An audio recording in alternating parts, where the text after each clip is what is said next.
Are those pussy willows? Dried ones. Aren't they pretty? What did you just say? Pussy willows, Dottie.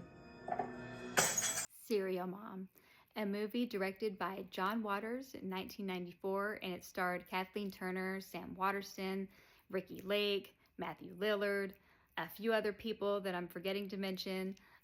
This movie was so campy and fun, and if you're familiar with John Waters, it's not like his older stuff like Pink Flamingo and Female Trumbull that starred Divine. This was more on the campy side, like Hairspray or Crybaby.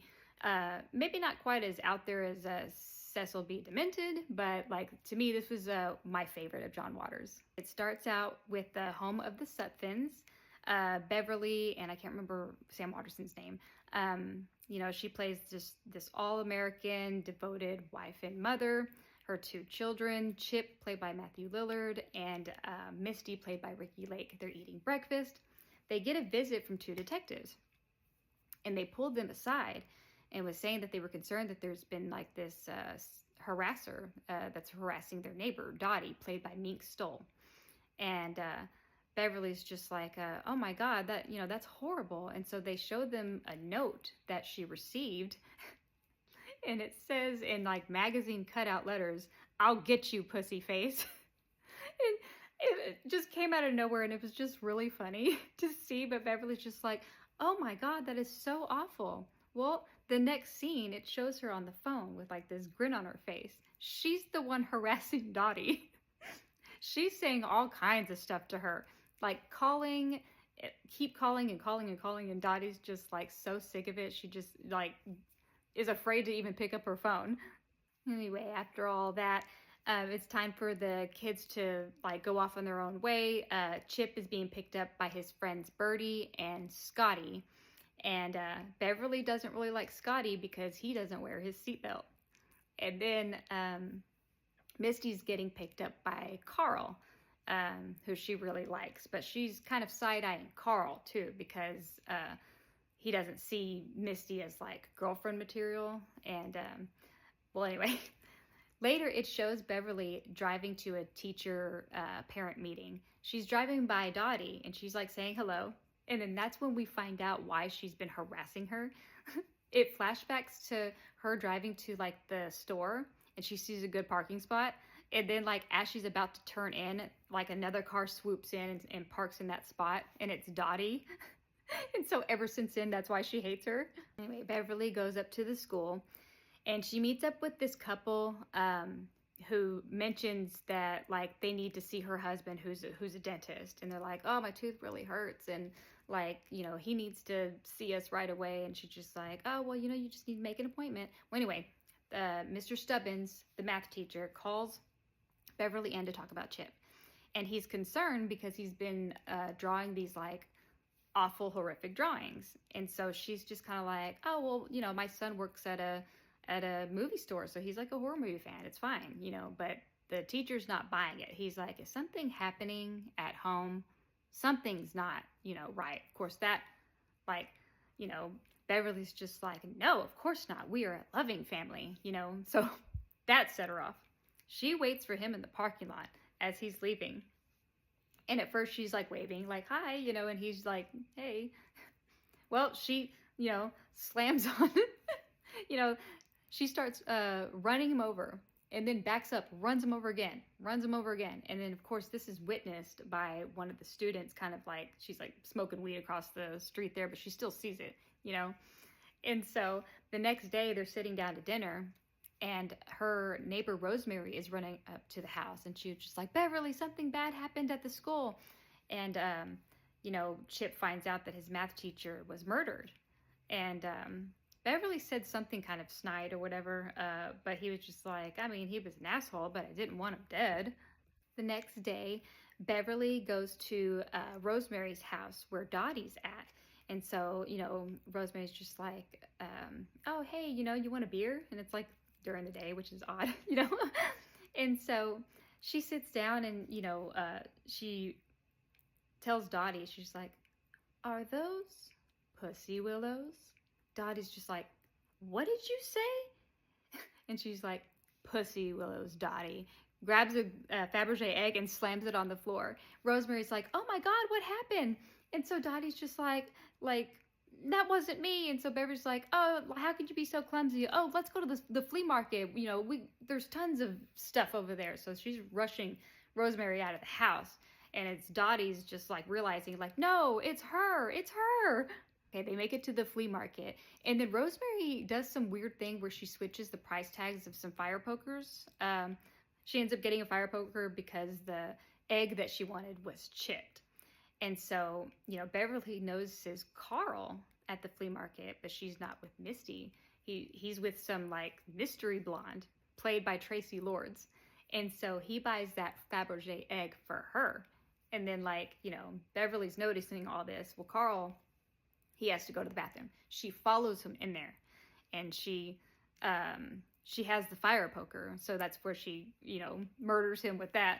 And then, of course, unfortunately, there's a witness in the bathroom. Some dude in the bathroom stall saw this, and so afterwards, like they find out that Carl got murdered, and so Beverly again says some sort of comment like, you know, oh well, you know, like what, I can't remember what she says, but at the same time, Rosemary notices that the fire poker had some like blood on it. And then at some point in the movie, her husband, Sam Waterston, he's been like kind of looking into like the drawers of the nightstands and stuff. And then he discovers that like she actually has like a whole stash of like scrappings of like serial killers. And like there's this audio recording from like Ted Bundy, who's actually the voice of John Waters, which I thought was funny. But then he's just like sees all this and he's just like, oh my God, I don't know what to do with this. So Beverly's next victims is that annoying couple that keeps calling to get a dental appointment because his tooth or whatever, which caused Beverly to miss like a bird watching date with her husband. So she gets really mad about that. So around the dinner time, she like sneaks over to their house and murders them. But she tells the family before going over there that she like, you know, forgot something at the store. So she goes off, and at this point they're already all suspicious of like her activities. So they try to go in a separate car and follow her, but she like goes to this house, and they actually ended up at like Scotty's house. Like there was like some crossing of paths, and so she ends up killing that couple, and they get back to the house. She's already there at the house presenting them with like strawberries. All right, so the next day it's they're getting ready to go to church. And at that point, like everybody's kind of caught wind. The police have been called, they've been tracking her. There's like a whole row of police cars waiting for, you know, for them to come out. And so they're on their way to church. And of course, Beverly at this whole time is just like, you know, like, I don't know why they're following us. I don't know what's going on, you know? And everyone's suspicious of her at this point because she's, you know, being very suspicious and would disappear at all the same times that these murders are happening. Well, anyway, they end up at the church, and all the cops are there surrounding this place. And so something ends up happening. She sneezes. Yeah, that's right. She sneezes and like a little, you know, she sneezes on a baby, and like they get grossed out. Well, anyway, everybody's freaking out. That's her moment to like run away. And so Chip and Birdie actually help her escape. They hide out in the video store that he works at. While she's back there, this lady's returning a movie, and she didn't rewind her tape. And so Chip's just like, well, I'm gonna have to charge you because, you know, you didn't rewind the tape. And she's like, I don't want to rewind the tape. So Beverly did not like that. So she like leaves. Beverly follows her to her house, and so Chip and Birdie realize that she's not there at the video store anymore, and so they realize, oh my God, she's probably like following that lady. So they look up her address or whatever on the system. Well, anyway, this is so gross. That lady, she's getting ready to watch like Orphan Annie, I think, and she has this humongous like lamb like leg shank or whatever, turkey leg or something on the table, which Beverly uses the leg of lamb, or not lamb, she uses that to beat this lady, but not before this lady, like, kicks up her feet. She's getting ready to watch this movie, and she gets her dog to, like, lick her feet. It's like, oh, and then she's singing along to, like, the theme song, you know?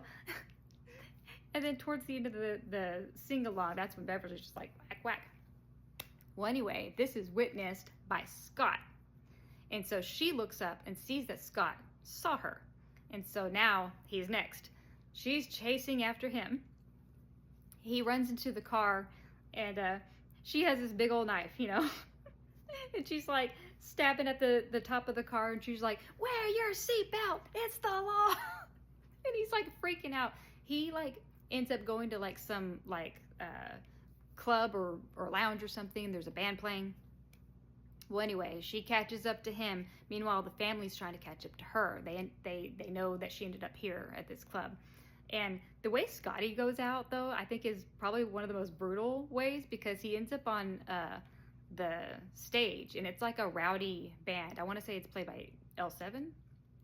They like throw like alcohol on him or whatever, and then that's when she like sets him on fire with like this like spray thing. So he ends up like burning to death, which is real brutal.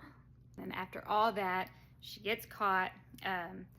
You know, time goes on, about 5 months or whatever, she's sitting on trial. And so she's ends up representing herself and tries to convince like all these witnesses that were witnessed throughout the movie. She convinces them that she's innocent. And first it was like the stoner girl, like they couldn't get the stoner girl to like, you know, what do you call it, like really say anything. And then the guy in the stall that witnessed the killing of Carl, like I guess she like entices him, you know, by like showing her legs or something, and so that he's just like, oh, I've never seen her in my life, you know.